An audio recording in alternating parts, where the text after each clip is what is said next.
أعوذ بالله من الشيطان الرجيم. بسم الله الرحمن الرحيم.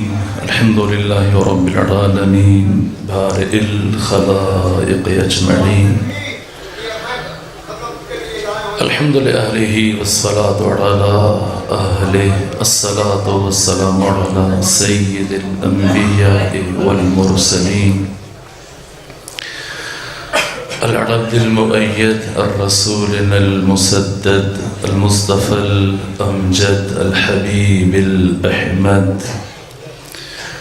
النبي الأمي المكي المدني السراج المنير الكوكب الدري صاحب الوقار والسكينة المدفون بأرض مدينة سيدنا ونبينا وشفيع ذنوبنا وطبيب قلوبنا وحبيب نفوسنا ومولانا أبي القاسم محمد المصطفى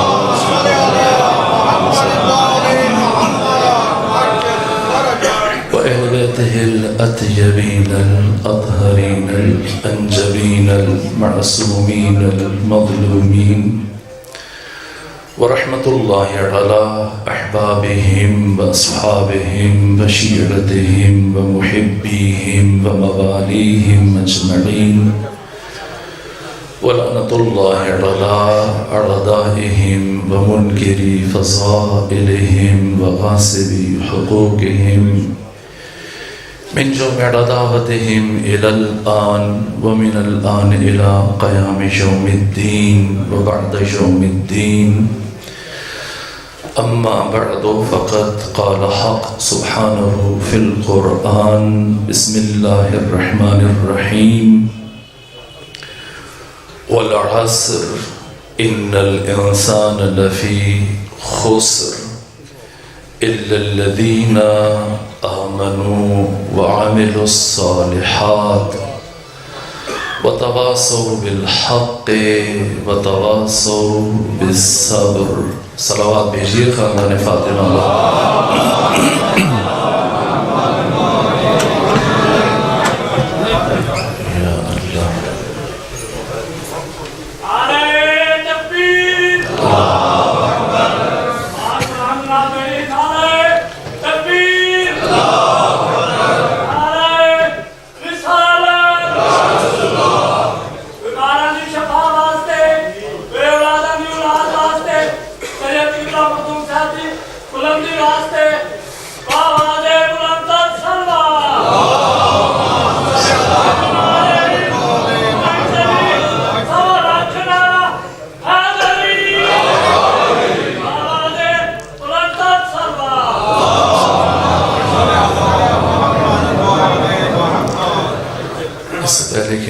اپنی ٹوٹی ٹوٹی گزارشات کا آغاز کروں.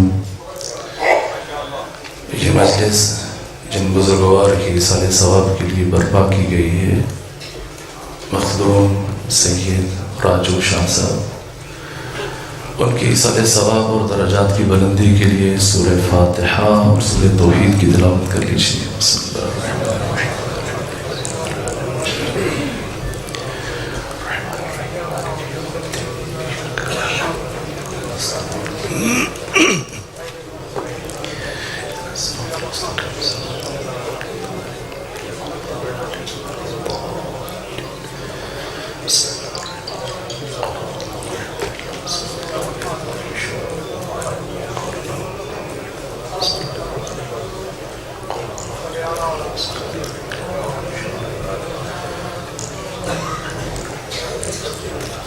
صلوات بھیجیے خاندان فاطمہ.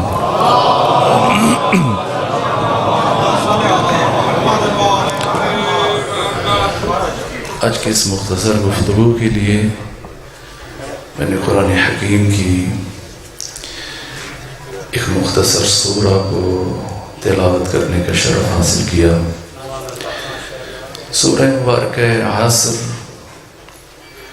موجودہ ترتیب مصحفی کے اعتبار سے قرآن حکیم کا 103 نمبر سورہ ہے. اور نزول ترتیب نزولی کے اعتبار سے یہ قرآن حکیم کا 13واں سورہ ہے، یعنی اس سے پہلے 277 آیتیں نازل ہوئیں قلب مصطفیٰ پر، اور اگر ہم مصحفی اعتبار سے دیکھیں تو پھر اس سے پہلے 6176 آیات ہیں۔ اس کے بعد سورہ مبارکہ عصر، سورہ مبارکہ عصر قرآن مجید کا دوسرا مختصر ترین سورہ ہے۔ پہلا سورہ سورہ کوثر اور دوسرا سورہ سورہ مبارکہ عصر، دونوں کی آیات کی تعداد مساوی ہے، حروف اور کلمات میں کچھ فرق ہے۔ سورہ عصر میں کل 14 کلمات استعمال ہوئے اور 68 حروف استعمال ہوئے۔ بظاہر یہ مختصر سورہ ہے، لیکن اس سورہ سے متعلق جب یہ سورہ نازل ہوا اس عصر سے لے کر آج تک اہل علم، اہل دانش، اہل معرفت کی توجہ کبھی کم نہ ہو سکی۔ بظاہر مختصر سورہ ہے اور ختمی مرتبت کی بعثت کے پہلے یا دوسرے سال میں نازل ہوا۔ وہ زمانہ کے بہت شدت اور آلام کی کیفیت ہے۔ ایک سورہ کوثر جب نازل ہوا، ختمی مرتبت نے امیر المومنین کے ہاتھ سے املا کروا کے خانہ کعبہ کی دیوار کے ساتھ آویزاں کروایا تھا، اور سبعات معلقہ کو اسی رات خانہ کعبہ کی دیوار سے ہٹا دیا گیا۔ دوسرے مرحلے میں سورہ مبارکہ عصر کا شان اعجاز ہے۔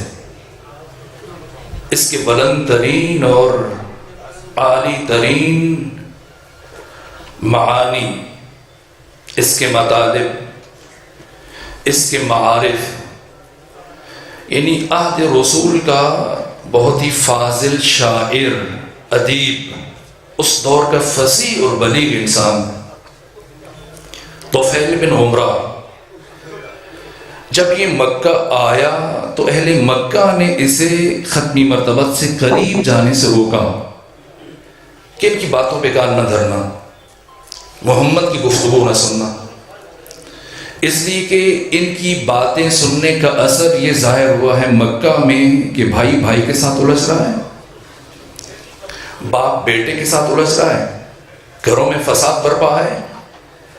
اگر تم نے محمد کی باتوں کو اہمیت دی، سن لیا اور متاثر ہوئے تو تمہارے قبیلے میں بھی وہی حال ہوگا جو مکہ کے ہر گھر میں ہو رہا ہے، جس پریشانی کا ہمیں سامنا ہے۔ تو طفیل بن عمرہ نے جب یہ بات سنی گھبرا گیا، پریشان ہوا، اور پھر اس نے اپنے کانوں میں کپاس ڈال دی تاکہ پیغمبر اسلام کی گفتگو نہ سن سکے، بات نہ سن سکے۔ اس کے بعد یہ طواف خانہ کعبہ میں مشغول ہوا۔ اسی اثنا میں ختمی مرتبت مقام ابراہیمی سے قریب بیٹھ کر قرآن حکیم کی تلاوت میں مصروف تھے، اگرچہ کہ اس کے کانوں میں کپاس تھی، بین ہما ختمی مرتبت کے کلمات کی گونج اس کے کانوں سے ٹکرائی، اور یہ عجیب مٹھاس جب اس نے محسوس کی تو خود پہ غصہ آیا۔ وہ کہا میں کیا پاگلوں والی حرکتیں کر رہا ہوں؟ مگر کیا میں جاہل ہوں، شاعر ہوں، ادیب ہوں، دانشور ہوں؟ میں کیوں کسی کی بات کا اثر لوں؟ سنوں گا یہ کہنے والا کیا کہتا ہے، جس کی بات سے ہر ایک گھبرا رہا ہے، پریشان ہے۔ طفیل بن عمرہ نے اپنے کانوں سے وہ کپاس، روئی نکالی، اور اب جو سنا تو ختمی مرتبہ اس لمحے سورہ مبارکہ عصر کی تلاوت فرما رہے تھے۔ جیسے ہی طفیل بن عمرہ کے کانوں سے اس سورہ کے الفاظ آیات یہ صدا ٹکرائی، ہل گیا ایک دفعہ. اور جیسے ابھی مجھ سے پہلے جناب مشہدی صاحب جس خوبصورت انداز میں قرآن حکیم کی تلاوت کر رہے تھے کہ قرآن کی آیات ہم کہتے ہیں صامت ہے، نہ، قرآن در عین حال کے صامت ہے، خود ناطق بھی ہے. قرآن نطق کرتا ہے، قرآن گفتگو کرتا ہے. برطانیہ کا وزیر نوآبادیات جب انگلستان سے مصر گیا اور وہاں کی لائبریری میں جب اس نے کہا کہ مجھے اپنی کتاب دکھاؤ، قرآن دکھاؤ، اور قرآن کا کوئی ایسا نسخہ دکھاؤ جس کا انگریزی زبان میں ترجمہ بھی ساتھ، وہی لائبریری میں کھڑے کھڑے جب اس نے قرآن کھولا تو اتفاقاً، البتہ اس کائنات میں اتفاق نامی چیز وجود نہیں رکھتی، نظام کائنات نظام علل و اسباب ہے. وہی آیت جو مجھ سے پہلے قاری محترم تلاوت کر رہے تھے، ان ھذا القرآن یہدی للتی ہی اقوم، جیسے ہی وزیر نوآبادیات برطانیہ پکتھل نے یہ آیت پڑھی، ساتھ ترجمہ دیکھا، گھبرا گیا کہ عجب، یہ قرآن تو باتیں کرتا ہے، یہ قرآن تو گفتگو کرتا ہے. گھبرایا، قرآن ہاتھ سے چھوٹا، جلدی سے لائبریری سے باہر چلا گیا. واقعاً قرآن گفتگو کرتا ہے، قرآن باتیں کرتا ہے. اسی لیے سید سجاد فرماتے ہیں کہ جب میرا دل چاہتا ہے کہ اللہ مجھ سے باتیں کرے، میں قرآن کی تلاوت کرتا ہوں. یہ سورہ مبارکہ عصر جب طفیل بن عمرہ نے سنی، ہل گیا، پیغمبر کے قریب آیا کہ یہ کیسا کلام ہے؟ کیا یہ آپ کا کلام ہے؟ کہنا یہ اللہ کا کلام ہے. کعبے سے باہر نہیں نکلا، اسی لمحے مسلمان ہوا. کیا شان اعجاز ہے، کیا معارف، معانی، مطالب، اسرار، رموز کی اوج، عروج، معراج، رفعت اور بلندی ہے کہ امام شافعی جیسی شخصیت نے سورہ عصر سے متعلق کیا کہا کہ اللہ اگر بسم اللہ سے لے کے والناس تک قرآن کا کوئی دوسرا حصہ نہ اتارتا اور صرف سورہ مبارکہ عصر کو نازل کرتا، تب بھی یہ ایک سورہ قیامت تک آنے والے انسانوں کی ہدایت اور رہبری کے لیے کافی تھی. واقعاً ایسا ہے، اتنی وسعت ہے قیامت تک کی انسانیت کے لیے. منشور سعادت، منشور نجات، سورہ مبارکہ عصر.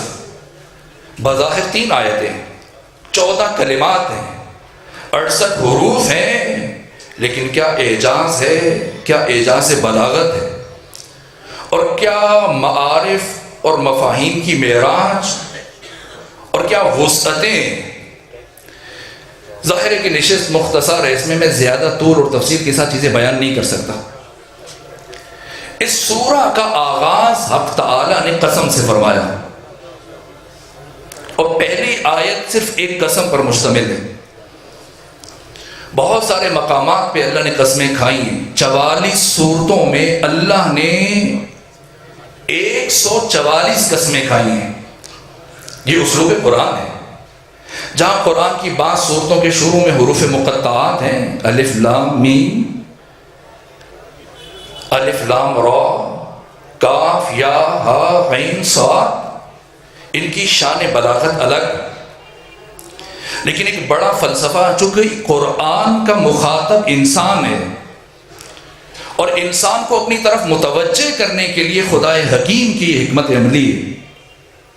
دیکھیے اردو زبان چونکہ ایک محدود زبان ہے، لیکن عربی کی وسعتیں ہیں. عربی میں علماء کرام بڑی تعداد میں تشریف فرما ہیں. اردو میں حرف اشارہ کیا ہے؟ جب آپ نے کسی کی طرف اشارہ کرنا ہو تو کیا کہتے ہیں؟ یہ اردو میں. عربی میں کیا کہتے ہیں؟ ہا زا. یہ ہاضا اس میں اشارہ ہے؟ نہیں، زا اس میں اشارہ ہے. ہا اس میں اشارہ نہیں ہے. زا زانے، تا تانے، تینے، یہ اس میں اشارہ ہے. تو یہ ہا کیا ہے؟ ہائے تنبیہ. اگر ذا کہا تو ممکن ہے کہ جب انسان ذا کہے مخاطب متوجہ ہو، اور جتنی دیر میں متوجہ ہو کلمہ ختم ہو جائے اور بات کرنے کا مقصد ضائع ہو جائے. اس لیے ذا کہنے سے پہلے ہا کہا جاتا ہے. اس ہا کو کہتے ہیں ہائے تنبیہ، تاکہ اگلا متوجہ ہو. ہا مخاطب متوجہ ہوا، متکلم نے کہا ذا. ذا اس میں اشارہ. اسی طرح سے حروف مقطعات، 29 فلسفے شہید باقر الصدر نے حروف مقطعات کے بیان کیے. ان میں سے ایک قرآن اپنے مخاطب کو 100% متوجہ کرنا چاہتا ہے. اور جب بھی اللہ نے کوئی بہت بڑی بات کی انسان کے لیے، اس سے پہلے حروف مقطعات ہیں. خود ان کے اندر جو اسرار ہو الگ. ایک فائدہ جو خدا حکیم لے رہا ہے اس سے، ذہن بشر کو اپنی طرف پوری طرح سے متوجہ کر رہا ہے. اور یہ عربوں میں پہلی دفعہ ہوا. تاریخ عرب میں قرآن سے پہلے اس کی نظیر نہیں ملتی. کاف یا ہا عین صاد، جیسی عربوں نے یہ سنا کان کھڑے ہو گئے، یہ کیا کہا جانے لگا ہے. الف لام را، انسان متوجہ ہوا. پھر خدا نے اپنی بات کی تاکہ بات ضائع نہ ہو جائے. اسی طرح سے ایک فلسفہ قسم بھی یہی ہے. ہم بھی قسم اٹھاتے ہیں، نہیں اٹھاتے؟ اپنی زندگی میں ہر روز قسم اٹھاتے ہیں، اور مختلف چیزوں کی قسم اٹھاتے ہیں. انسان کسی بھی شے کی قسم کیوں اٹھاتا ہے؟ کیا مقصد ہے؟ در حقیقت انسان جس شے کی قسم اٹھاتا ہے، اس کا مقصد یہ ہے کہ وہ اپنی صداقت کو، سچائی کو ثابت کرنے کے لیے مقسم علیہ، جس شے کی قسم کھا رہا ہے اس کی حرمت اور احترام اور عزت کو گروی رکھتا ہے، رہن رکھتا ہے. اگر توجہات مبذول نہ رہی تو شاید میں دیر تک گفتگو نہ کر سکوں. اس لیے آنے والے آتے رہیں گے، اور کمال توجہ کے ساتھ. جب قرآن پڑھا جائے تو اسے ایسے سننا چاہیے جیسا سننے کا تو حق ادا کرتے ہوئے صلوات بھیجیے خاندان فاطمہ میں.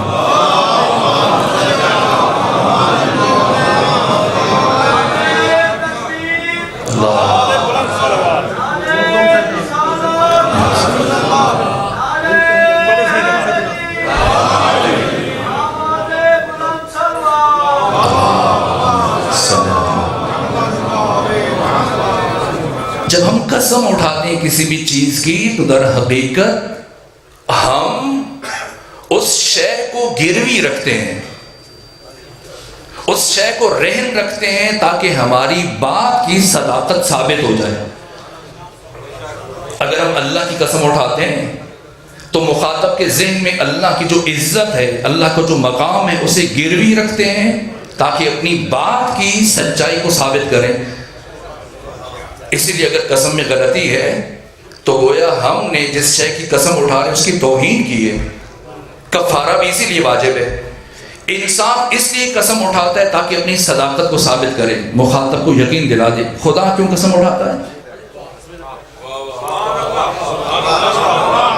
کیا اللہ مخاطب کو اپنی بات پر یقین دلوانا چاہتا ہے؟ نہیں. اس لیے کہ اللہ کا خطاب ہی ان سے ہے جو اس کی بات کو مانتے ہیں. جب پہلے سے مانتے ہیں تو پھر یہ تحصیل حاصل ہے. اب قسم اٹھانا عبث ہے، اضافی، غیر ضروری ہے. اور خالق عقل کبھی بھی اضافی، عبث اور غیر ضروری کام انجام نہیں دے سکتا. پھر قسم کیوں اٹھا رہا ہے؟ اس قسم کے بہت سارے فلسفے ہیں، اور ان میں سے ایک یہ کہ اللہ جس شے کی قسم اٹھا رہا ہے اس کی عزت اور حرمت جو اسے اپنی نوع میں حاصل ہے، اپنی جنس میں حاصل ہے، اسے بیان کرنا چاہتا ہے. بعض مفسرین نے یہ کہا ہے کہ اللہ نے سورج سے لے کر ذرے تک کی قسم اٹھائی. سورج کی کیا عظمت ہے، اور ذرہ ایک ناچیز چیز. تو یہاں پر مفسرین نے، جیسے سر سید احمد خان نے بھی اور بہت سارے افراد نے، مولانا ابو العلا مودودی نے بھی، باقی مفسرین نے یہ بات کی کہ یہاں پر قسم اٹھا کر اللہ نے ذرے کی قسم اٹھا کر اسے عزت عطا کی، اور قسم اٹھا کر اسے معزز بنا دیا. نہ، یہ بات نہیں ہے. حسن و قرب ذاتی ہے، ہر شے کا حسن اور اس کا قرب ذاتی ہے اور عقلی ہے۔ ایسا نہیں کہ خدا قسم اٹھا کے کسی چیز کو عزت دیتا ہے، شرف دیتا ہے، نہ، وہ شرف اس شے کے اندر موجود ہوتا ہے اور اللہ قسم اٹھا کر اس عزت اور شرف کا اظہار کرتا ہے۔ اس لیے اگر بظاہر پروردگار کسی ذرے کی قسم، اور ذرے سے بھی بڑھ کے، دیکھیے قرآن حکیم کی 144 قسموں میں سے جہاں اللہ سورج کی قسم اٹھا رہا ہے، جہاں اللہ چاند کی قسم اٹھا رہا ہے، آسمان کی قسم اٹھا رہا ہے، زمین کی قسم اٹھا رہا ہے، دن کی قسم اٹھا رہا ہے، رات کی قسم اٹھا رہا ہے، فجر کی قسم اٹھا رہا ہے، درخت انجیر کی قسم اٹھا رہا ہے، درخت زیتون کی قسم اٹھا رہا ہے، طور سینا کی قسم اٹھا رہا ہے، شہر مکہ کی قسم اٹھا رہا ہے، قلم کی قسم اٹھا رہا ہے، باقی قسمیں وہاں پر سورہ مبارکہ عادیات میں کون سی قسم اٹھائی؟ عجیب ہے۔ اور پیغمبر نے سورہ عادیات کو کب پڑھا؟ چونکہ یہ سورہ نازل ہی حالت نماز میں ہوا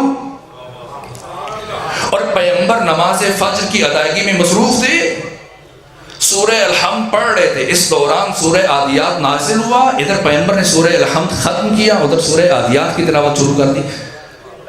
پیچھے ملتان کا مجمع نہیں تھا کہ کسی آنے والے کی وجہ سے پریشان ہو جائے اور قرآن کو سننا چھوڑ کے اسے دیکھنا شروع کر دے، نہ، عرب تھے، جانتے تھے، متوجہ تھے۔ اور قرآن نے بات کہاں سے شروع کی؟ مجھے قسم ہے ان گھوڑوں کی جو ہانپتے ہوئے دوڑتے ہیں، اور اگلی آیت میں صرف گھوڑوں کی نہیں، مجھے قسم ہے ان گھوڑوں کی ٹاپوں سے اٹھتی ہوئی چنگاریوں کی، گھوڑوں کی قسم۔ اور گھوڑوں سے آگے گزر کے گھوڑا حیوان ہے، اس کے پاؤں کی قسم، نہ، اس کے پاؤں کے ساتھ لگنے والے پتھر سے جو چنگاری اٹھتی ہے خدا اس کی قسم اٹھا رہا ہے۔ بظاہر انسان سمجھتا ہے کہ اللہ کسی ناچیز شے کی قسم اٹھا رہا ہے، بھئی گھوڑا ہے، حیوان ہے، اس کا پاؤں پتھر کے پڑ رہا ہے اور پتھر کے ساتھ لگ کے چنگاری اٹھ رہی ہے، خدا قسم اٹھا رہے ہیں، نہ، خدا گھوڑے کی حیثیت سے اس کے سموں سے نکلنے والی چنگاری کی قسم نہیں اٹھا رہا، خدا یہ دیکھ رہا ہے کہ یہ گھوڑے کس کے ساتھ چل رہے ہیں۔ اگر گھوڑے علی کے ساتھ چل رہے ہیں تو پھر ان کے گھوڑوں کی سموں کی قسمیں اٹھائی جا سکتی ہیں۔ نسبتیں معمولی چیزوں کو مقدس بنا دیتی ہیں، اس شے کو وہ شرف حاصل ہو جاتا ہے۔ اور یہاں پروردگار نے ایک قسم اٹھائی، نہ، کبھی ایک قسم اٹھائی ہے، کبھی دو قسمیں، جیسے سورہ ضحیٰ میں 2 قسمیں، سورہ مبارکہ عادیات جس کی آیتیں آپ کے سامنے تلاوت کی، اللہ نے 3 قسمیں اٹھائیں، سورہ 3 کے شروع میں اللہ نے 4 قسمیں اٹھائیں، سورہ فجر کے شروع میں اللہ نے 5 قسمیں اٹھائیں، بس رکا، اس سے زیادہ قسمیں نہیں ہیں۔ پھر سورہ مبارکہ شمس میں اللہ نے 7 آیتوں میں 11 قسمیں اٹھائیں، اور پھر سورہ مبارکہ عصر مختصر ترین سورہ ہے، ایک قسم اٹھائی اور عجیب قسم اٹھائی۔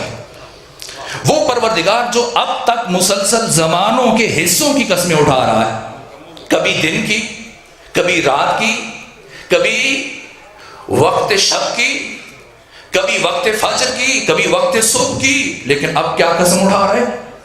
الف لام جنس۔ اگر الف لام عہد مانے تو پھر معنی الگ ہو جائے گا، لیکن اکثریت نے الف لام جنس مانا ہے، والعصر، مجھے زمانے کی قسم، یعنی مجھے صبح ازل سے لے کر شام ابد تک کے ایک ایک لمحے کی قسم۔ عجیب شان بلاغت قرآن ہے، یہاں پر اللہ کوئی بھی دوسری قسم نہیں اٹھا رہا، زمانے کی قسم اٹھا رہا ہے۔ کیوں؟ یہ زمانے کی قسم بعد کی باتوں کے لیے تمہید بن رہی ہے۔ زمانے کو تو دہر بھی کہتے ہیں، زمانے کے لیے تو اور بھی کلمات استعمال ہوتے ہیں۔ حق تعالی نے دوسری مقامات پر زمانے کو بیان کرنے کے لیے اور الفاظ استعمال کیے، لیکن سورہ مبارکہ عصر میں کیا فرمایا؟ والعصر۔ یہ عصر کا مطلب کیا ہے؟ عصر کا مفہوم کیا ہے؟ مفردات راغب نے، راغب اصفہانی نے عصر کا مطلب کیا بیان کیا؟ عصر یعنی نچوڑنا، مصدر ہے، اسارا حاصل مصدر ہے نچوڑ، اثر نچوڑنا. جب آپ ایک کپڑے کو پانی میں ڈالتے ہیں یا جاری پانی کے نیچے کپڑا رکھ دیتے ہیں اور جب وہ پوری طرح پانی سے تر ہو جاتا ہے، اب آپ اسے کیا کرتے ہیں؟ نچوڑتے ہیں. یہ جو کپڑے کو نچوڑتے ہیں، اس نچوڑنے کے عمل کو عربی میں عصر کہا جاتا ہے. تو پھر زمانے کو عصر کیوں کہتے ہیں؟ کیا مناسبت ہے؟ اس لیے کہ زمانہ انسان کو اس کے آغاز سے لے کے انجام تک نچوڑتا ہے. اس کی زندگی کے ایک ایک لمحے کو نچوڑتا ہے. کیوں نچوڑتا ہے؟ تاکہ اس انسان سے جوہر انسانیت کشف ہو جائے، جوہر انسانی آشکار ہو جائے. یہی جوہر انسانیت اس کے لیے حد امتیاز بن جائے گا. یہیں سے انسان کی انسانیت کا تعین ہوتا ہے. اس لیے کہ بعض لوگ کہتے ہیں پروردگار مجھے کسی مشکل میں نہ ڈالنا، مجھے کسی امتحان میں نہ ڈالنا. میں جب دنیا کے جنگل میں، دوسرے لفظوں میں وہ یہ کہہ رہے ہیں کہ میں دنیا کے جنگل میں آؤں، کھاؤں پیوں، چروں چگوں، عیش و نوش میں مبتلا رہوں، پھر جب مر جاؤں اور اٹھوں تو جنت کا ٹکٹ میرے ہاتھ میں دے دیا جائے. یہ شخص بالفاظ دیگر خدا سے یہ کہہ رہا ہے کہ تجھے مجھ کو حیوان پیدا کرنا چاہیے تھا. نہ، انسان اور امتحان لازم و ملزوم ہے. الف لام میم احسب الناس ان یترکوا ان یقولوا آمنا. کیا لوگوں نے یہ سمجھ رکھا ہے کہ انہیں فقط اتنی سی بات پر چھوڑ دیا جائے گا کہ وہ کہیں گے کہ ہم مومن ہیں؟ وَهُمْ لَا يُفْتَنُونَ، اور انہیں آزمایا نہ جائے گا. وَلَقَدْ فَتَنَّ الَّذِينَ مِن قَبْلِكُمْ، اللہ تو آزماتا رہا ہے ان کو بھی جو تم سے پہلے آئے ہیں. وَلَيَعْلَمَنَّ اللَّهُ الَّذِينَ صَدَقُوا، اور اللہ ضرور جاننا چاہتا ہے کہ تم میں سے کون سچے ہیں. وَلَيَعْلَمَنَّ الْكَاذِبِينَ، اللہ جھوٹوں کو بھی جاننا چاہتا ہے. اس لیے عصر، یہ زمانہ انسان کو نچوڑتا ہے. مصر کی ایک مایہ ناز خاتون ہے، اہل قلم ہے، ادیب ہیں، شاعر ہیں، تاریخ نویس ہیں، سیرت نگار ہیں، جن کا نام ہے ڈاکٹر عائشہ بنت الشاطی. انہوں نے ایک کتاب لکھی ہے سیدہ زینب پر، اور اس کتاب کا نام ہے البطلۃ الحریہ، جس کا مطلب ہے کربلا کی شیر دل خاتون. اس کتاب کے شروع میں عائشہ بنت الشاطی نے ایک مثال دی. کہا کہ عود ایک لکڑی ہے، باقی لکڑیوں کی طرح. دیکھیے اس امام بارگاہ میں بھی لکڑی کا استعمال زیادہ ہے. باقی لکڑیوں میں اگر اس لکڑی کو رکھ دیں تو فرق پتہ نہیں چلے گا، دیکھنے میں ایک جیسی. لیکن جیسے ہی اس لکڑی کو اٹھا کر آپ آگ کی بھٹی میں ڈالتے ہیں تو اس سے ایک ایسی خوشبو اٹھتی ہے جو میلوں دور تک پھیل جاتی ہے. یہ مثال دینے کے بعد کیا جملہ کہا کہ زینب بنت علی اگر مدینے میں ہی رہ جاتی اور کبھی کربلا، کوفہ اور شام کا سفر نہ کرتی تو کسی کو بھی اس بی بی کی عظمت اور جلالت کا پتہ نہ چل سکتا. لیکن جب یہ بی بی گئی ہیں کربلا، کوفہ، شام، مسائل، مصائب اور حوادث کی بھٹی میں جلی ہیں، اور آپ کے کردار سے جب خوشبو اٹھی ہے تب دنیا کو پتہ چلا کہ کتنی اولی العزم بی بی ہے. یہ اثر جو انسان کو نچوڑتا ہے تاکہ انسانیت کے جوہر کو مشاہدہ کر سکے. روز عاشور ایک شخصیت پر روزگار میں کون سا ظلم ہے جو نہیں ڈھایا گیا؟ قلب حسین ابن علی پر. لیکن عصر عاشور ایک ایسا لمحہ ہے کہ خود عصر کی پیشانی پر پسینہ آ گیا. آج پریشان ہیں لوگ، پریشان ہیں. ابھی اتنی پریشانی نہیں ہے. چین میں، باقی ہمسایہ ملکوں میں بہت پریشانی ہے. موت کا اتنا خوف ہے کہ اگر کوئی مر جائے تو کافی فاصلے سے گزر کے جاتے ہیں. اسے اٹھانا، دفن کرنا ایک پریشان کن بات ہے نا. موت کا خوف بہت عجیب ہوتا ہے. لیکن روز عاشور حسین نے اور حسینیوں نے موت کے خوف کو ختم کر دیا، اور موت کے ماتھے پر پسینے ٹوٹ گئے۔ موت تو مارتی ہے نا، اس لیے ڈر ہے، وحشت ہے۔ ابھی پاکستان میں جو کیفیت ہے، آیا نہیں ابھی سے لوگ ڈر رہے ہیں۔ موت تو مارتی ہے، موت کو مارا کس نے؟ کیوں؟ کربلا زندہ ہے، خدا عصر کی قسم کھا رہا ہے، اور عصر عاشور ہر عصر پہ کیوں غالب آ گیا؟ ہر عصر حسین کا، ہر زمانہ حسین کا، اس لیے کہ موت تو مارتی ہے۔ موت کو مارا کس نے؟ موت کو مار کے شبیر خدا تک پہنچا، رہ گئی موت فنا تک، یہ بقا تک پہنچا۔ یہ زمانہ ہے جو نچوڑتا ہے تاکہ انسان کی انسانیت کا جوہر سامنے آ جائے، آشکار ہو جائے۔ والعصر، اور کیا فرمایا؟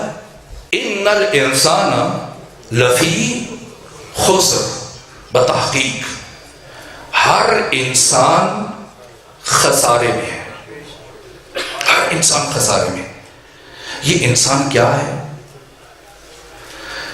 میرے عزیز و وقت اتنا محدود ہے اور توجہات کچھ ایسی ٹوٹی ہیں کہ میں بہت ساری چیزوں کو اب بیان بھی نہیں کر پاؤں گا، اور اب میں نتائج کی طرف بڑھوں گا۔ اگر ایک سے دو باتیں بھی کر سکا تو غنیمت ہے۔ عجیب بلاغتیں ہیں، لیکن بس اب میں شاید سورہ کا ترجمہ بھی مکمل نہ کر سکوں، اور پہلی آیت کا یہ حصہ پڑھوں۔ والعصر ان الانسان، وقت ہوتا تو میں شناخت انسان کی کچھ پہلو قرآن کے زاویے سے آپ کے سامنے بیان کرتا، تاکہ آیت کا مفہوم بدرجہ عدم روشن ہو سکتا۔ لیکن قرآن نے کیا کہا؟ لفی خسر۔ پہلے زمانے کی قسم اٹھائی، پھر زمانے کو گواہ بنایا، پھر فرمایا بتحقیق ہر انسان خسارے میں ہے۔ یہ خسارہ کب ہوتا ہے؟ بیٹھے بیٹھے تو خسارہ نہیں ہوتا، یہ خسارے کی نوبت کب آتی ہے؟ نقصان کی نوبت کب آتی ہے؟ جب انسان تجارت کرتا ہے۔ پانی میں انسان کب ڈوبتا ہے؟ جب تیلاب میں اتر جائے، سمندر میں، دریا میں۔ پانی میں اترے گا تو ڈوبے گا نا، ڈوبنے کا سوال آئے گا۔ گھر بیٹھے بیٹھے تو کوئی نہیں ڈوبتا۔ قرآن نے انسان کو خطاب کیا اور کیا فرمایا؟ ان الانسان لفی خسر، ہر انسان خسارے میں ہے۔ یہ کہہ کر قرآن نے انسان کو متوجہ کیا کہ میں نے تجھے دنیا کے اس بازار میں تجارت کے لیے بھیجا ہے، اور تجارت کے لیے سرمایہ کیا ہے؟ تجارت کے لیے سرمایہ تمہاری یہ عمر ہے، تمہاری یہ زندگی ہے، تمہاری اس زندگی کا ایک ایک لمحہ تمہارا راس المال ہے، تمہارا سرمایہ ہے۔ اور اب تم نے اس ایک ایک لمحے کے بدلے میں، اپنی زندگی کے بدلے میں کیا خریدنا ہے؟ کیا خریدنا ہے کہ اگر وہ نہ خرید سکے تو پھر نقصان میں ہو۔ اور اللہ زمانے کی قسم اٹھا رہا ہے، زمانے کو گواہ بنا رہا ہے، چونکہ زمانہ انسان پر شاہد ہے کہ انسان نقصان میں ہے۔ اگر انسان نے وہ نہ خریدا جو اللہ اسے دینا چاہتا ہے، اور دوسری چیزیں خرید کر اس دنیا سے رخصت ہو گیا، اس نفس کی قیمت، اس جان کی قیمت کیا ہونی چاہیے؟ انسان زندگی کے لمحات کو صرف کرتا ہے، کیا خریدتا ہے؟ لیکن علی کیا فرما رہے ہیں دعائے کمیل میں، نہج البلاغہ میں؟ اے انسان، تمہارے نفس کی قیمت کم از کم جنت ہے، کم از کم جنت ہے، اس سے کم میں خود کو نہ بیچنا۔ عجیب ہے نا، یہ کہہ کے کیا علی نے ذہنوں میں ایک سوال بیدار نہیں کیا کہ اگر ذہن انسانی کی، جان انسانی کی، نفس انسانی کی، انسان کے وقت کی، اس کی زندگی کی، زندگی کے لمحات کی قیمت کم از کم جنت ہے، تو پھر زیادہ سے زیادہ کیا ہوگا؟ سوال تو اٹھتا ہے نا. تو خود علی سے پوچھے کہ آپ نے اپنا نفس کتنے میں بیچا ہے؟ جو کم سے کم قیمت بتا رہا ہے اسے یہ تو پتا ہے نا کہ زیادہ سے زیادہ قیمت کیا ہے. تو پھر زیادہ سے زیادہ قیمت میں بیچا بھی ہوگا یا نہیں بیچا. خود علی سے پوچھتے ہیں کہ نفس انسانی کی، جان انسانی کی، حیات انسانی کی کم از کم قیمت جنت ہے، زیادہ سے زیادہ؟ فرمایا خدا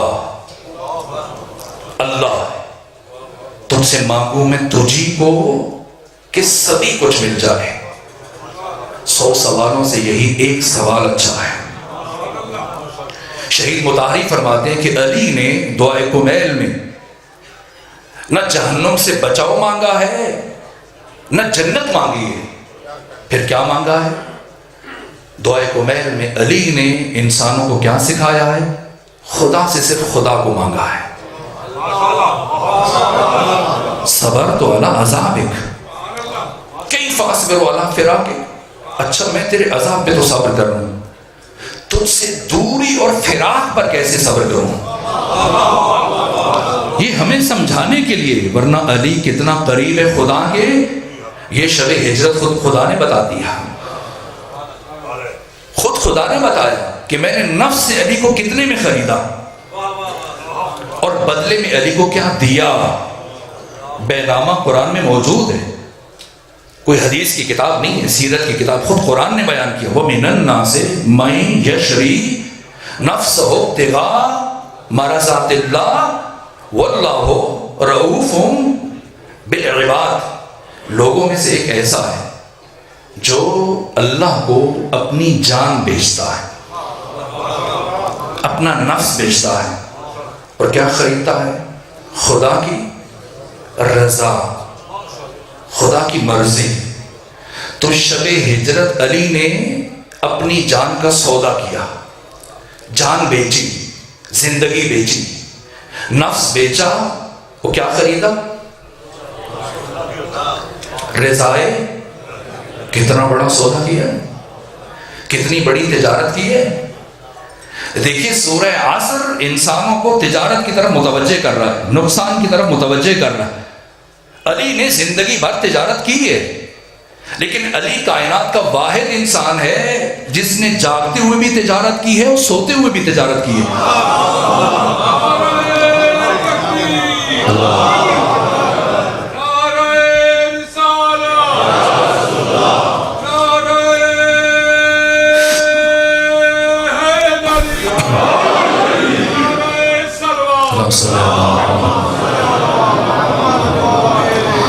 جاگتے ہوئے علی اپنے عزیز صحابی کی دکان پر بیٹھ کر اس کی کھجوریں بیچتے تھے. یہ تجارت ایک عرصے تک کرتے رہے، لیکن علی وہ انسان جس نے حالت نوم میں بھی تجارت کی. اور کیا بیچ دیا؟ نفس. اور کیا خرید لیا؟ رضا. آج بہت جھگڑا ہے، کون رضی اللہ ہے، کون رضی اللہ نہیں ہے. شب ہجرت خدا نے رضی اللہ کا معیار بیان کر دیا کہ جب علی نے شب ہجرت اپنی جان خدا کے ہاتھ بیچ دی تو اب جان کہاں ہے؟ نفس علی کہاں ہے؟ ایک مسئلہ بھی ہے نا کہ کیا علی نے بیعت کی یا بیعت نہیں کی. تو علی نے اپنا نفس، اپنی جان، اپنی زندگی شب ہجرت خدا کو فروخت کر دی. اب علی کی جان علی کے پاس نہیں ہے، خدا کے پاس ہے. اور بدلے میں خدا نے کیا دیا؟ رضا. اپنی مرضی کسے سونپ دی؟ علی کو. تو اب علی کی جان خدا کے پاس اور خدا کی رضا علی کے پاس. اب اگر علی کی جان خدا کے پاس ہے اور خدا کی رضا علی کے پاس ہے، تو اب جسے علی سے بیعت لینی ہے جائے خدا کے پاس، نفس علی وہاں ہے، وہاں سے جا کے بیعت لے. اور اگر کسی کو رضی اللہ بننے کا شوق ہے تو وہ آج ہے علی کے دروازے پر، چونکہ رضائے خدا علی کے پاس ہے. یہ علی ہیں جنہوں نے تاریخ بشر کا سب سے مہنگا سودا کیا اور پھر انسانوں کو خطاب کیا، ہمیں خطاب کیا، موتو قبل ان تموتو، انسانوں مر جاؤ اس سے پہلے کہ تمہیں موت آئے۔ کیا مطلب؟ خودکشی کر لو، خود کو گولی مار لو، زہر کھا لو؟ نہ، کلام الامام ہے، امام الکلام، امام کا کلام کلاموں کا بھی امام ہوتا ہے۔ علی کیا فرمانا چاہ رہے ہیں؟ اے انسان، اس سے پہلے کہ اسرائیل آئے تمہاری جان لے، تم خود اپنی جان اپنے خالق کے حوالے کر دو، اپنے اللہ کو دے دو۔ کیوں؟ کیسے؟ یعنی یہ نہیں کہہ رہے کہ خطرے میں پڑ جاؤ، خود کو مار ڈالو۔ مثلا آج کل اگر کسی کو مرنے کا شوق ہے، جب علی کہہ رہے ہیں کہ موتو قبل ان تموتو، تو آپ چین چلے جائیں، یہ تھوڑے دنوں کے بعد پھر کسی دوسرے ملک چلے جائیں۔ اب پاکستان میں بھی یہ ہونے والا ہے، اور البتہ یہ پریشانی نہیں ہے،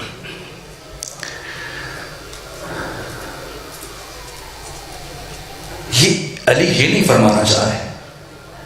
دیکھیے آپ بولیں گے تو توجہات چونکہ گفتگو ایسی ہے تو ہم صلی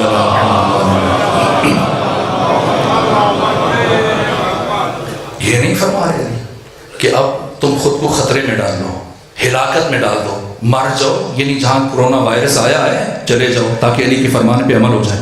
نہ، علی کی سیرت، آج 4 رجب ہے، 3 رجب 214 ہجری امام علی نقی کی ولادت ہوئی ہے، اور 254 ہجری 5 رجب آپ کی شہادت ہے، یعنی آج کا دن ولادت اور شہادت کا درمیانی دن ہے۔ جب یحییٰ بن ہرثمہ متوکل نے بھیجا کہ جا کے امام ہادی کو، امام نقی کو مدینہ سے سامرہ لے کے آؤ، تو امام نے 7 دن کی مہلت مانگی یا نہیں مانگی؟ مانگی۔ کس لیے؟ لحاف تیار کروائے، گرمیاں چل رہی ہیں لیکن کیا کر رہے ہیں؟ لحاف تیار کروائے، گرم کپڑے تیار کروائے، سارا سامان تیار کروایا، اور ہرثمہ خود حیرت میں 300 سپاہی یحییٰ بن ہرثمہ کے ساتھ آئے ہیں اور تعجب کر رہے ہیں، اور انہی میں سے لوگ نکتہ چینی کر رہے ہیں کہ کیسے امام ہیں کہ گرمیوں میں سردیوں کے کپڑے تیار کر رہے ہیں۔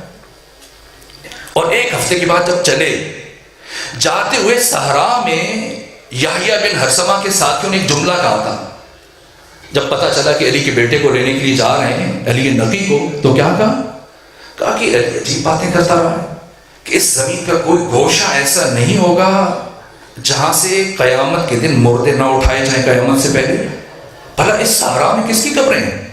یہاں کون مرے گا؟ یہ جاتے ہوئے کہا۔ مدینہ پہنچے اور امام نے جب 7 دن کی مہلت لی تو وہاں کیا کہا کہ یہ عجیب شخص ہے، باپ نے کیسی باتیں کی ہیں اور بیٹا کیا کام کر رہا ہے، گرمیوں میں سردیوں کے کپڑے اور لحاف اٹھا رہا ہے۔ لیکن جب چلے اور اسی مقام پر پہنچے اور رات کو قافلے نے قیام کیا، اور جب رات میں یالہ بارش ہوئی اور اتنی ٹھنڈ پڑی کہ اس سردی کے اثر سے لوگ مر گئے، اور سوائے امام اور امام کے 2 سے 3 ساتھی جن کے پاس یہ گرم لباس تھا، لحاف تھے، یہ بچ گئے۔ امام کی سیرت سے یہ پہلو بھی سمجھ میں آتا کہ خطرات کے تدارک کے لیے حفظ ما تقدم کے طور پر آپ اپنی جان کے تحفظ کے لیے انتظام کر سکتے ہیں۔ بس اگر کوئی ماسک لینا چاہے لے لے، یہ جان کا ڈر نہیں ہے۔ لیکن سیرت امام ہمیں کچھ اور پیغام دیتی ہے کہ ایسے نہیں کہ تم سارے ماسک جمع کرنا شروع کر دو اور کوئی روپے اٹھا کے بازاروں میں گھومتا رہے، اسے نہ ملے۔ نہ، یہ اچھی سیرت ہے امام کی۔ امام صادق نے اپنے گھر کا انتظام چلانے والے مسئول سے، جو گھر میں خوراک کا انتظام کرتا تھا، کھانا پکواتا تھا، معتب، اس سے پوچھا کہ بتاؤ، چونکہ مدینے میں صورتحال عجیب تھی، آج جو پاکستان کے اندر دنیا کی کسی ملک میں یہ کیفیت نہیں جو پاکستان میں ہے، دوسرے ملکوں میں ماسک اٹھا کے لوگ سڑکوں پہ کھڑے تقسیم کر رہے ہیں، اور یہاں دین پڑھنے والے، دین بیان کرنے والے مسلمان جن کا پیغمبر یہ فرماتا ہے کہ خلقتم للمیسرین، تم دوسروں کے لیے آسانیاں پیدا کرنے والے بنائے گئے ہو، انہیں مشکلات میں مبتلا کرنے والے نہیں ہو، اور یہاں پہ اگر کوئی پیسے لے کے ڈھونڈتا ہے اسے نہیں مل رہا۔ سیرت امام صادق کیا ہے؟ غلام سے پوچھا کہا کہ مدینے میں گندم کی بہت مشکلات چل رہی ہیں. کیا صورتحال ہے, ہمارے گھر میں کتنی گندم پڑی ہے؟ کہا حضرت کم از کم 1 سال کا ذخیرہ موجود ہے. امام نے فرمایا پھر جا کر اسے بازار میں فروخت کر دو. کہ کس لیے؟ مشکل ہو جائے گی. مسلسل گندم کا ریٹ اوپر جا رہا ہے. جس کے پاس گندم ہے وہ اسے بچانے کی فکر میں ہے, اور جس کے پاس نہیں ہے وہ حاصل کرنے کے ذمے میں ہے. اور ہمارے پاس جو ہے آپ فرما رہے کہ دے دو. کرنا جعفر صادق کا خدا یہ نہیں چاہتا کہ وہ اسے ذخیرہ کر کے اس کے بارے میں بدگمانی کا مظاہرہ کرے. ساری گندم بیچو, اور اب ہر روز ہمارے گھر کے لیے جو گندم آئے گی باقی فقیروں کے گھر کی طرح, غریب لوگوں کے گھر کی طرح آدھا جو آدھا گندم ملا کر ہم اس کی روٹی کھائیں گے. یہ اخلاقیات ہیں جو دین ہمیں سکھاتا ہے. علی یہ نہیں فرما رہے کہ موتو قبل ان تموتو, مر جاؤ اس سے پہلے کہ تمہیں موت آئے. نہ, یعنی اپنی جان اپنے ارادے سے اپنے خالق کے سپرد کر دو, یعنی اپنی خواہشات. علی کیا فرمانا چاہ رہے ہیں؟ ادھر سے یہ فرمایا ادھر سے فرمایا کہ میں یمت جرانی, جو بھی مرے گا جب بھی مرے گا جہاں بھی مرے گا میری زیارت کرے گا. یا ہر ہمدان مر جاؤ اس سے پہلے کہ تمہیں موت آئے. کیا بتانا چاہ رہے علی؟ کہ دیکھو میراث کی 2 قسمیں ہیں, وراثت کی 2 قسمیں ہیں. ایک ہے وراثت مادی, زمین جائیداد, بنگلہ مکان, گھر, دولت, سونا چاندی, ڈالرز, یہ مادی وراثت ہے. یہ کب ملتی ہے انسان کو؟ جب مورث مرتا ہے تو یہ وراثت وارث تک پہنچتی ہے. باپ مرے گا تو یہ میراث بیٹے کو ملے گی, شوہر مرے گا تو یہ میراث بیوی کو ملے گی, اس کی زندگی میں نہیں ملے گی. یہ مادی وراثت ہے. لیکن ایک روحانی وراثت بھی ہے. وہ کون سی؟ علم, معرفت, تقوی, بصیرت, صفات حسنہ, شجاعت, سخاوت, کمالات انسانی. یہ روحانی اور معنوی وراثت, اس کے لیے مورث کی موت شرط نہیں ہے, اس کے لیے خود وارث کی موت شرط ہے. کہ وارث مرے گا تب یہ میراث اس تک پہنچے گی. جب تک خود نہیں مرے گا یہ وراثت اس تک نہیں آ سکتی.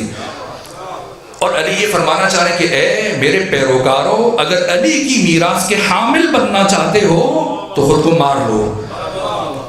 کیسے مار لو؟ جیسے قرآن نے بیان کیا. ذوالقرنین سکندر اتنے نیک تھے, انبیاء میں سے نہیں تھے, لیکن فرشتوں کے ساتھ ہم کلام ہوتے تھے. ایک دن فرشتے سے پوچھا کہ بتاؤ اہل زمین کی عبادت تو تمہارے سامنے ہے, تم آسمان والے کیسے عبادت کرتے ہو؟ کہ ذوالقرنین کیا بتاؤ, اللہ نے جس فرشتے کو حالت قیام میں خلق کیا ابھی تک حالت قیام میں ہے, خدا کی تسبیح کر رہا ہے. جسے حالت رکوع میں خلق کیا ابھی تک حالت رکوع میں ہے.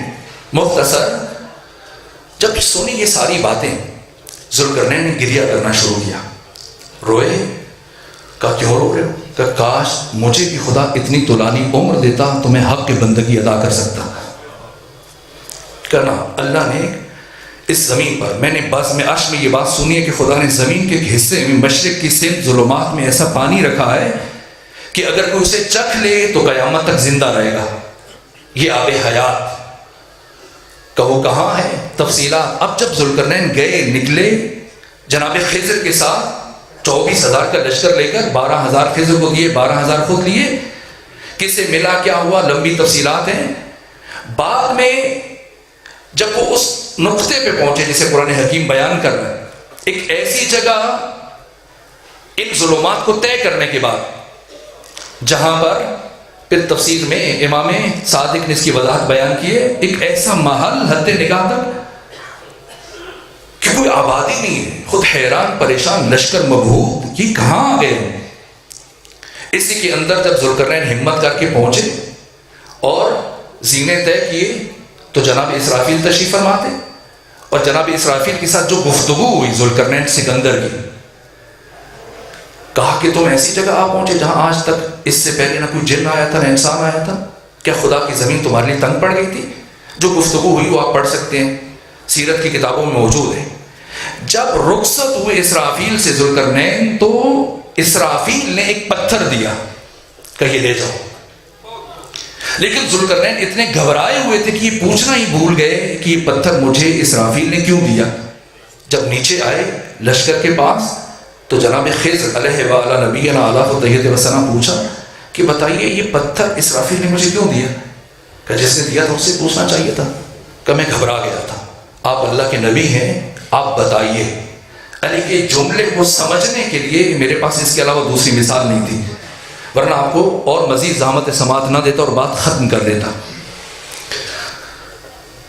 کہا کہ ترازو کا اہتمام کرو، رسیاں وغیرہ کس کے برتنوں سے ترازو آمادہ کیا گیا، اور کہا کہ اس پتھر کو ایک پرڑے میں رکھو اور دوسرے پرڑے میں دوسرے پتھر لے کے آؤ۔ وہ پتھر جو اسرافیل نے دیا خضر نے ایک پلڑے میں رکھا اور دوسرے پلڑے میں لا کے دیگر پتھر رکھے گئے، یہاں تک کہ وہ پتھر بڑھ رہے ہیں، لیکن یہ ایک پتھر وزنی ہے اور دوسری طرف اب جگہ نہیں بچی پتھر رکھنے کی، لیکن وہ پلڑا جھکا ہوا ہے، اٹھا ہوا ہے، اور یہ ایک پلڑا ایک پتھر والا یہ جھکا ہوا ہے، یہاں تک کہ اب خضر نے پوچھا ذوالقرنین کچھ سمجھ میں آئی بات؟ کہ نہیں، میں کچھ نہیں سمجھ سکتا کہ اسرافیل مجھے کیا کہنا چاہتا ہے۔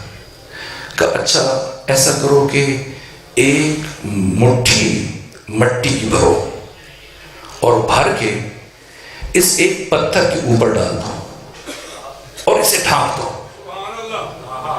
ذوالقرنین نے مٹی اٹھائی اور اٹھا کر اس ایک پتھر کو جو اسرافیل نے بھیجا تھا اسے ڈھانپ دیا، اور جب وہ ڈھک گیا تو خود بخود اس کا پلڑا اٹھ گیا۔ اب خضر نے کہا سمجھ میں آئی ہے بات؟ کہنا میری حیرت اور بڑھ چکی ہے کہ اسرافیل نے تمہیں یہ پیغام دیا کہ جب انسان دنیا میں آتا ہے تو اپنے بچپنے سے لے کر اپنے بڑھاپے تک مسلسل پہلے دن سے اس کی خواہشوں کا سفر شروع ہوتا ہے اور یہ مسلسل بڑھتا چلا جاتا ہے۔ پہلے کوشش ہوتی ہے کہ میں کونسلر بن جاؤں، پھر ہوتا ہے کہ میں چیئرمین بن جاؤں، پھر اب دل چاہتا ہے کہ میں MP بن جاؤں، پھر جی چاہتا ہے میں MNA بن جاؤں، پھر MNA بن گئے، اب کوشش ہے کسی طرح سے ہمت کر کے میں چیف منسٹر بن جاؤں، چیف منسٹر بن گئے، اب خواہش ہے کہ میں پرائم منسٹر بن جاؤں، اب پریزیڈنٹ بن جاؤں، اب دنیا کا اقتدار مجھے دے دیا جائے۔ یہ خواہشوں کا سفر مسلسل بڑھتا چلا جا رہا ہے، ختم نہیں ہو رہا۔ لیکن جیسے ہی اس انسان کے اوپر ایک مٹھی مٹی کی ڈال دی جاتی ہے، اسے قبر میں اتار دیا جاتا ہے، تو اسی کے ساتھ خواہشوں کا سفر بھی ختم ہو جاتا ہے۔ اور علی آپ سے یہ فرما رہے ہیں کہ اے میرے پیروکاروں، اس سے پہلے کہ لوگ تمہارے جسم پر مٹھیاں بھر کے مٹی کی ڈالیں، اپنی زندگی میں اپنے ارادے سے خود اپنی خواہشوں کے اوپر مٹی ڈالنے میں کامیاب ہو جائے۔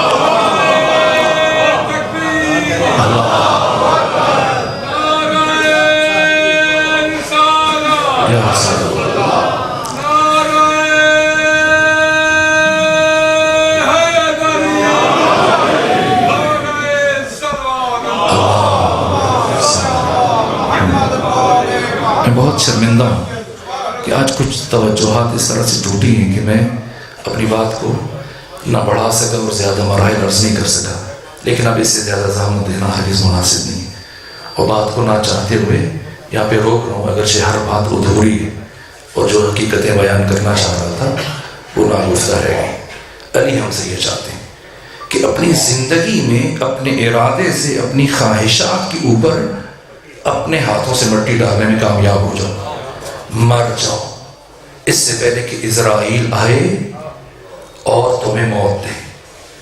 تو علی کیا فائدہ اگر ہم زندگی میں مر گئے؟ تو آپ نے زندگی میں اپنا نفس خدا کے سپرد کیا، خدا کی رضا لے لی، آپ ہمیں کہہ رہے کہ تم بھی مر جاؤ، اپنا نفس اپنی جان خدا کو سونپ دو، خواہشات کے اوپر مٹی ڈال دو تو کیا ملے گا؟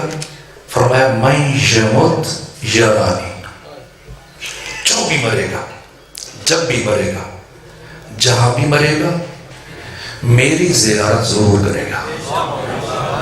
تو علی کی زیارت کر کے کیا ملتا ہے؟ کیا عطا ہوتا ہے؟ اس لیے کہ علی باب مدینۃ العلم ہے۔ پہلی میراث جو اپنے نفس پر مٹی ڈالنے کے بعد علی کے ہاتھ سے عطا ہوتی ہے وہ معرفت ہے، علم ہے۔ جب علی کی زیارت ہوتی ہے تو ساتھ معرفت بھی عطا ہو جاتی ہے۔ جیسا مرحوم افسر عباس زیدی نے بیان کرنے کی کوشش کی کہ دل جو حکمت کے مدینے سے لگا لیتا ہے، لو وہ پر نور خزینے سے لگا لیتا ہے، اور جو در حیدر صفدر پہ جھکاتا ہے جبیں، علم بڑھ کر اسے سینے سے لگا لیتا ہے۔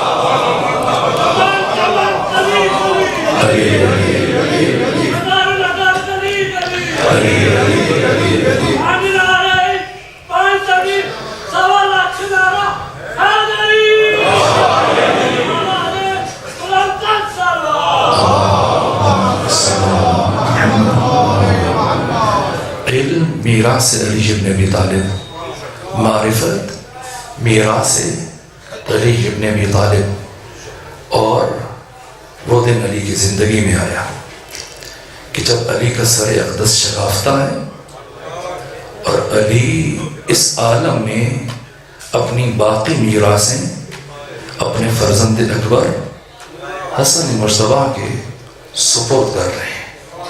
اپنا امامہ، اپنی دستار، انبیاء کی امانتیں، انگشتر سلیمانی سب سپرد کی۔ پھر تنہائی میں حسن مجتبیٰ کو وصیتیں کی، حسین کو وصیتیں کی، اور پھر ایک بی بی کو خصوصی طور پر اپنے قریب بلوایا۔ کون ہے؟ ثانیہ زہرا، عقیلہ بنی ہاشم۔ بلا کر اس بی بی کو قریب بٹھایا اور تنہائی میں کافی دیر تک علی اپنی بیٹی زینب کو وصیتیں فرماتے رہے۔ اور علی کی شہادت کے بعد مسلسل خواتین بی بی سے سوال کیا کرتی تھی کہ وقت آخر جب بابا نے تنہائی میں آپ کو اپنے پاس بٹھایا تھا تو آپ کو کیا وصیتیں کی تھی؟ لیکن بی بی نے کبھی کسی کو جواب نہیں دیا، اور جب سنتی تھی تو گریہ کر دیتی تھی۔ کب بتایا؟ زندگی گزر گئی، یہاں تک کہ کربلا آ گئی۔ کربلا میں بھی نہیں بتایا، کوفہ میں بھی نہیں بتایا، شام پہنچی تب بھی نہیں بتایا۔ کب بتایا؟ جب یزید کے دربار میں داخل ہونے کا وقت آیا۔ ایک مرتبہ وہ بی بی جس نے مسلسل کربلا سے شام تک 19 روز مسلسل بے پالان شتر کی پشت پر سفر کیا، جو 3 دن مسلسل شام شہر کے دروازے پر بیٹھی رہی، جس نے بازار عبور کیے، پتھروں کی بارش میں ثانیہ زہرا ایک لمحے کے لیے نہیں رکی، ایک لمحے کے لیے نہیں رکی۔ بہت ساری خواتین اپنے ہاتھوں میں اپنے گھروں سے گرم کھولتا ہوا پانی لے کے گئی تھی۔ یہ کھولتا ہوا پانی بچوں پہ برسایا جاتا رہا، بیویوں پہ برسایا جاتا رہا، لیکن اس کے باوجود نہ ثانیہ زہرا رکی، نہ کوئی دوسری بی بی رکی، نہ آپ کے پیچھے چلنے والے کسی بچے نے یا بچی نے قیام کیا، چلتے رہے، بس ایک جگہ آ کے رک گئے۔ کون سا مقام ہے؟ یزید کے دربار کا دروازہ۔ یہاں خود ثانیہ زہرا زمین پر بیٹھ گئی۔ 2 کام ہیں، 2 باتیں ہیں، بس ایک جملہ عرض کروں۔ پہلے بیٹھی اور پیغام دیا کہ سید سجاد میری طرف سے جا کر امیر شام کے بیٹے کو یہ پیغام دیجیے کہ میں نے اس سارے سفر میں اب تک دشمن سے چادر کا مطالبہ نہیں کیا، سارے سفر میں، نہ کوفہ میں نہ شام کے بازاروں میں، لیکن اب چونکہ تو نے ہمیں اپنے دربار میں بلایا ہے اور تمہارے دربار میں غیر مسلم بیٹھے ہیں، یہودی، عیسائی، غیر مسلم ہیں، تو اے یزید ہمیں صرف اتنی دیر کے لیے چادریں دے دو جتنی دیر ہم نے تمہارے دربار میں قیام کرنا ہے۔ یزید نے کیا جواب دیا کہ ایک لمحے کے لیے بھی چادریں نہیں دی جائیں گی۔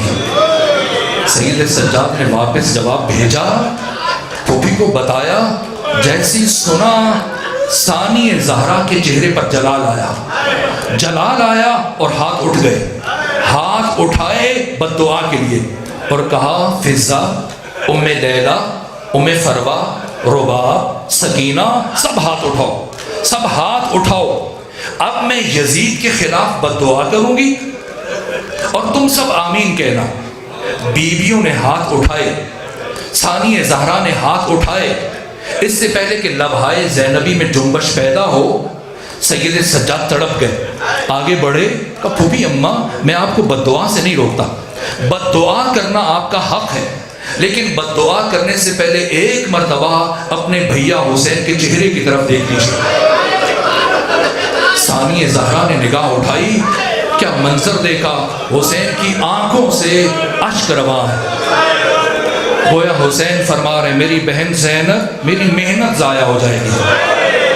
بی بی اٹھی، ایک مرتبہ اٹھی، چند قدم چلائے، لیکن دوبارہ بیٹھی ہیں۔ اب اسی سوال کا جواب دینے لگا ہوں، اب کیوں بیٹھی ہے علی کی بیٹی؟ سید سجاد آگے بڑھے، کہ پھوپھی اماں آپ دوبارہ کیوں بیٹھی ہیں؟ کہ سجاد یاد ہے 21 رمضان کو جب میرے بابا دنیا سے جا رہے تھے، اپنی شہادت سے پہلے مجھے ایک وصیت فرمائی تھی تنہائی میں، اور سب مجھ سے پوچھا کرتے تھے زینب بتائیے آپ کے بابا نے وقت آخر آپ کو کیا وصیت کی تھی، لیکن میں نے کبھی کسی کو نہیں بتایا۔ سجاد آج زندگی میں پہلی مرتبہ آپ کو بتانے لگی ہوں۔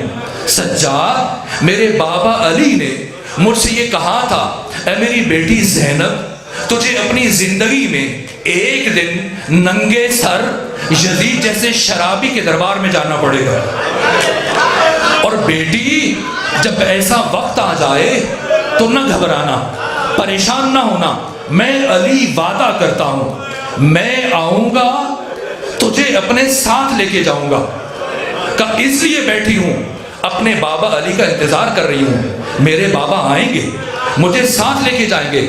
ابھی تک ثانی زہرا بیٹھی ہیں، لیکن کچھ لمحوں کے بعد ثانی زہرا یہ کہتے ہوئے اٹھ کے کھڑی ہو گئی، السلام علیکہ یا امیر المومنین، السلام علیکہ یا ابتا، پروردگار بحق علی ابن ابی طالب، بحق ثانی زہرا ہماری عبادت کو اپنی بارگاہ میں قبول فرما، اور اس عبادت کا تمام اجر و ثواب مخدوم سید راجو شاہ صاحب کی روح کو ایصال فرما، بحق محمد و آل محمد۔